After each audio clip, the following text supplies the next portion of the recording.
সঙ্গীতের আসর বসালেন অজিত সিং, খেত্রির মহারাজ। সঙ্গীতপ্রিয় সুগায়ক সুদর্শন সন্ন্যাসীর প্রিয় বন্ধু তিনি। বন্ধু এসেছেন বন্ধুর অতিথি হয়ে। বাইজি ময়নাবাইও এসেছেন রাজার আহ্বানে সঙ্গী সাথী সহ। অন্তরে তাঁর নিবিড় ঘন খুশি, তাঁর গান শুনবেন নবীন সন্ন্যাসী। ওদিকে তখন একটি নোংরা পরিবৃত নীলাভ পোকার কাছে এলো এক মৌমাছির নিমন্ত্রণ। তার ভাগ্য গেল খুলে।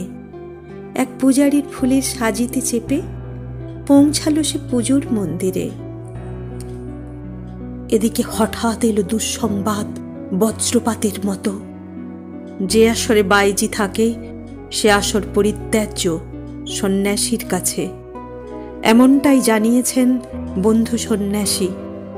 ওদিকে তখন ফুল ও মৌমাছিদের মাঝে একটি পোকার বিশ্রী উপস্থিতি জাগালো পূজারীর মনে যুগপৎ ঘৃণা ও ক্রোধ।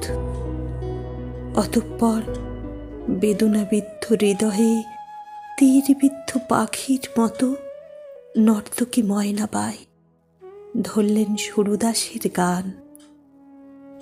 प्रभुजी मुरे अवगुण चित्त ना धरो, प्रभुजी मुरे अवगुण चित्त ना धरो। समदर्शी है नाम तिहारो, समदर्शी है नाम तिहारो। चाहो तो पार करो, प्रभुजी मुरे अवगुण चित्त ना धरो, प्रभुजी मुरे अवगुण चित्त ना धरो।